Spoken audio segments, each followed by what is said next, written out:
Hello नमस्कार साथियों, मैं सुनील कुमार आप लोग को स्वागत करता हूं ब्राइट फ्यूचर लाइव में। तो साथियों, आज की क्लास में हम लोग डिस्कस करने वाले हैं साइंस का एक प्रैक्टिस सेट, जिनमें से हम लोग फिजिक्स, केमिस्ट्री, बायोलॉजी का इम्पोर्टेंट क्वेश्चन डिस्कस करने वाले हैं, जो क्वेश्चन बार बार रिपीट होती है। तो चलिए बढ़ते हैं क्वेश्चन की दुनिया में। और यदि आप मेरे चैनल पर पहली बार विजिट किए हैं तो मेरे चैनल को सब्सक्राइब कर लीजिए, ठीक जीके जीएस की तैयारी करने के लिए। तो अब हम लोग देखते हैं हवा में ध्वनि की गति जो होती है वह कितनी होती है। तो 343 मीटर पर सेकेंड होती है।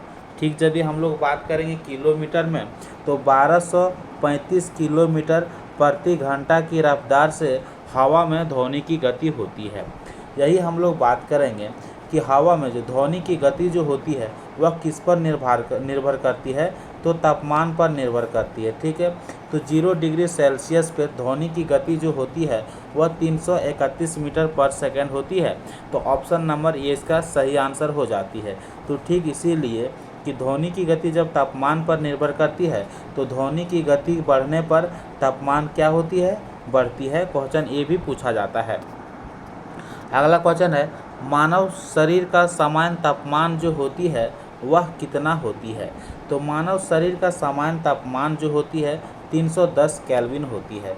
यदि फ़ारेनहाइट में पूछेगा तो 98.6 फ़ारेनहाइट जो होती है इसका आंसर होता है। यदि बोलेगा कि मानव शरीर का सामान्य तापमान फ़ारेनहाइट में बताइए तब। और यदि सेल्सियस में पूछेगा तो 37 डिग्री सेल्सियस होती है। अब हम लोग बात करेंगे अगला क्वेश्चन की ओर। निम्न में से कौन सा ऊष्मा का सबसे अच्छा चालक है। बहुत अच्छा क्वेश्चन है, यह क्वेश्चन बार बार रिपीट होती है। तो ऑप्शन के अकॉर्डिंग देखेंगे तो पारा जो है ऊष्मा का सबसे अच्छा चालक है। अब हम लोग बात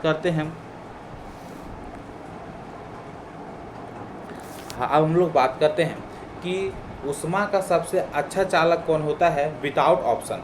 तो ऊष्मा का विद्युत का सबसे अच्छा चालक जो होती है वह चांदी होती है। ठीक है, चांदी क्यों होती है ऊष्मा विद्युत का सबसे अच्छा चालक, क्योंकि इसमें बड़ी संख्या में मुक्त इलेक्ट्रॉन पाया जाता है। इसलिए ऊष्मा या विद्युत का जो सबसे अच्छा चालक होती है वह चांदी होता है। लेकिन ऑप्शन के अकॉर्डिंग देखेंगे यहाँ पे तो पारा इसका सही आंसर हो जाता है। अब हम लोग बात करते हैं कि वह पहला नंबर पर चांदी होती है तो दूसरा नंबर पे कौन होती है ऊष्मा या विद्युत का सबसे अच्छा चालक। तो दूसरा नंबर में कॉपर होती है। ठीक है, ध्यान दीजिएगा कॉपर। अब कॉपर का उपयोग जो होती है वह कहाँ पे किया जाती है, जैसे कि बिजली की तार बनाने में और बर्तन बनाने में कॉपर का उपयोग किया जाता है। उस तीसरा नंबर पर आ जाता है सोना और चौथा नंबर पर आ जाता है एल्युमिनियम। तो ध्यान रखिएगा, कुछ इस प्रकार से क्वेश्चन बन सकता है एग्जाम में। अब हम लोग देखते हैं अगला क्वेश्चन। प्रकाश एक है तो समझिएगा लाइट इज। तो प्रकाश क्या है, तो हम लोग जानते हैं कि प्रकाश जो है सो एक प्रकार की विद्युतीय चुंबकीय तरंग है। ठीक है, प्रकाश जो है एक प्रकार की क्या है, विद्युतीय चुंबकीय तरंग है। अब हम लोग क्या जानते हैं कि जितना भी विद्युतीय चुंबकीय तरंग जो होती है वह सभी क्या होती है, तो अनुप्रस्थ तरंग होती है। तो ऑप्शन नंबर ये इसका सही आंसर हो जाती है। अनुप्रस्थ तरंग कैसे चलती है, तो ऐसे करके ऐसे चलती है, यानी कि लंबवत में चलती है। ठीक है, और अनुदैर्घ्य तरंग जो होती है वह समांतर में चलती है, ऐसे करके, यानी कि पैरेलल में, यानी कि समांतर में चलती है। और अनुप्रस्थ तरंग जो होती है वह लंबवत में चलती है। अब हम लोग बात करेंगे कि अनुदैर्घ्य तरंग का एक उदाहरण बताइए। तो अनुदैर्घ्य तरंग का जैसे मान लीजिए ध्वनि तरंग यह क्या है, अनुदैर्घ्य तरंग है। ठीक है, अब हम लोग अगला क्वेश्चन की ओर बढ़ते हैं। अगला क्वेश्चन है, एक वस्तु अधिकतम भार देती है। तो समझिएगा कि एक वस्तु जो है अधिकतम भार देती है, तो हम लोग जानते हैं कि हम लोग यही जानते हैं कि निर्वात जो होती है, वैक्यूम जो होती है, किसी भी वस्तु का अधिक भार देती है। ऐसा क्यों होती है? तो ऐसा इसलिए होती है क्योंकि इसमें उत्प्लावन बल जो होती है वह नहीं होती है। तो किसी भी वस्तु का जो अधिकतम भार देती है वह निर्वात देती है, क्योंकि इसमें उत्प्लावन बल जो होती है वह नहीं होती है। अब हम लोग बात करते हैं कि किसी भी वस्तु का अधिकतम भार जो होती है वह कहाँ पे होती है? तो ध्रुव पर होता है। अगला क्वेश्चन यहाँ पे देखिए, यह क्वेश्चन बहुत इंपॉर्टेंट है, पूछ सकता है कि वायु, ठीक है, वायु है क्या? तो वायु जो है सो एक प्रकार का गैस का मिश्रण है, ठीक है, गैस का मिश्रण है, जिनमें से नाइट्रोजन 78% पाया जाता है और ऑक्सीजन 21% पाया जाता है। उसके अलावा कार्बन डाइऑक्साइड होती है, आर्गन होती है और कई सारे मिश्रण होती है, ठीक है। अब हम लोग बात करते हैं कि वायु जो से क्या है? तो वायु जो से एक प्रकार की गैस का मिश्रण है, जिनमें से क्वेश्चन पूछा जाता है कि नाइट्रोजन कितना परसेंट पाया जाता है? तो 78% पाया जाता है। ऑक्सीजन कितना परसेंट पाया जाता है? तो 21% पाया जाता है। अब अगला क्वेश्चन यहाँ से भी पूछ सकता है कि हाइड्रोजन का खोज किसने किया था? तो हेनरी कैवेंडिश ने किया था। ये भी याद रखिएगा, यह बहुत इंपॉर्टेंट क्वेश्चन है। पूछा जाता है कि हाइड्रोजन का खोज किसने किया था? तो हेनरी कैवेंडिश ने इसका खोज किया था। अब हम लोग बढ़ते हैं अगला क्वेश्चन की ओर। लंबाई की सबसे छोटी इकाई क्या है? ठीक है, तो लंबाई की सबसे छोटी इकाई जो है वह माइक्रोन है, ठीक है। माइक्रोन को हम लोग क्या कहते हैं? माइक्रोमीटर कहते हैं, ठीक है, माइक्रोमीटर। अब हम लोग बात करते हैं कि एक माइक्रोन बराबर जो होती है वह कितना होती है? तो 0.001 मिलीमीटर होती है, मिलीमीटर होती है। या तो फिर 1/1, यहाँ पे 1/ जैसे कि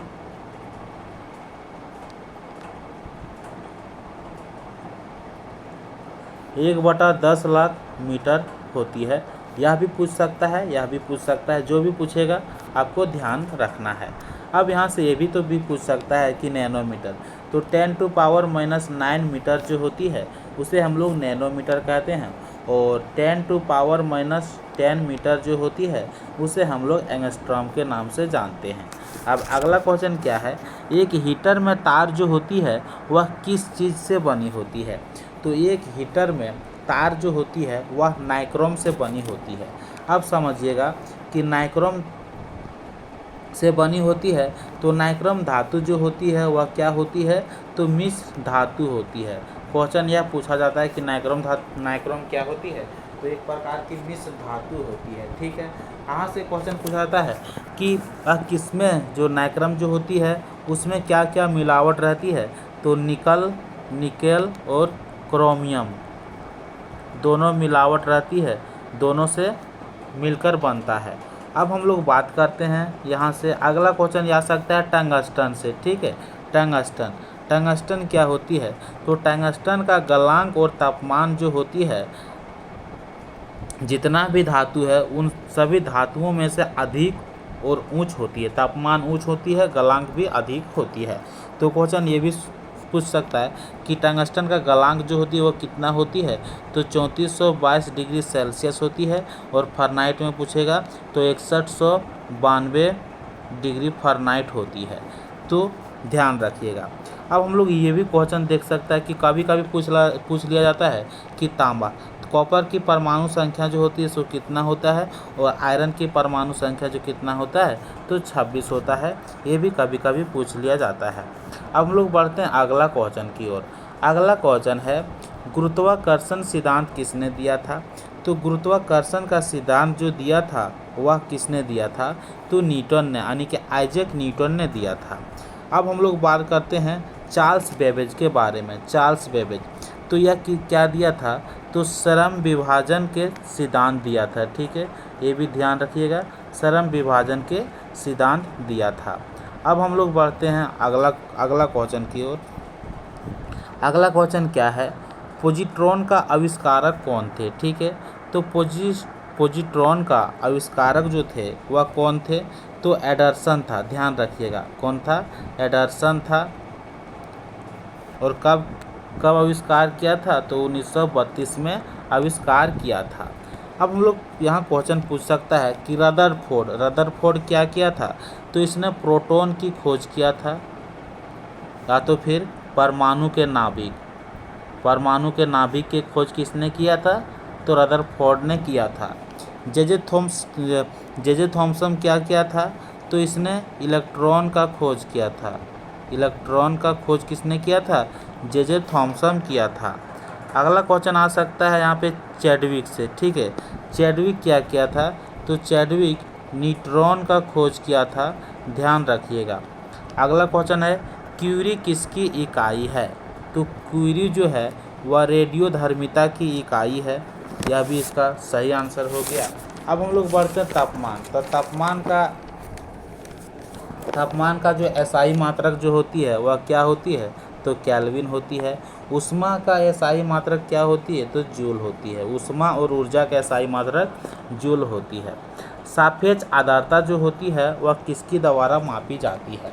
तो समझिएगा, सापेक्ष आर्द्रता जो होती है वह हाइग्रोमीटर के द्वारा मापा जाता है। और सापेक्ष घनत्व जो होती है, सापेक्ष आर्द्रता जो होती है सो हाइग्रोमीटर, तो ऑप्शन नंबर 20 का सही आंसर होगा, ठीक है। और सापेक्ष घनत्व जो होती है उसको कौन मापता है? तो हाइड्रोमीटर के द्वारा मापा जाता है। अब हम लोग बढ़ते हैं अगला क्या है? लैक्टोमीटर। लैक्टोमीटर क्या करती है? दूध का घनत्व का मापन जो होती है वह लैक्टोमीटर से होती है। यह भी सही आंसर हो जाता है। अब हम लोग बढ़ते हैं, यहाँ पे देखते हैं पोटेंशियोमीटर। पोटेंशियोमीटर क्या करती है? यह विद्युत विभव को मापता है या तो फिर वोल्टेज को मापता है, ठीक है। तो ध्यान रखिएगा। अगला क्वेश्चन है आंतरिक शक्ति की एसआई यूनिट जो होती है वह क्या होती है? तो आंतरिक शक्ति का एसआई मात्रक जो होती है वह जूल होती है। शक्ति का एसआई मात्रक जो होती है वह वाट होती है। और आवेग और संवेग का एसआई मात्रक जो होती है, आवेग और संवेग का जो एसआई मात्रक जो होती है वह क्या होती है? तो न्यूटन सेकंड होती है। और यदि हम बात करें कि कोणीय वेग, ठीक है, कोणीय वेग का एसआई मात्रक जो होती है सो जूल सेकंड होती है। अब हम बात करते हैं वैक्यूम या तो हवा, ठीक है। हवा में प्रकाश की गति जो होती है वह कितनी होती है? तो हम लोग जानते हैं कि हवा में प्रकाश की गति जो होती है सो 3 × 10⁸ मीटर पर सेकेंड होती है। किसी को दिक्कत नहीं होना चाहिए। अब हम लोग बढ़ते हैं अगला क्वेश्चन की ओर। अगला क्वेश्चन है the unit of work is, ठीक है। कार्य की एसआई मात्रक जो होती है वह क्या होती है? तो कार्य का एसआई मात्रक जूल होती है, ठीक है।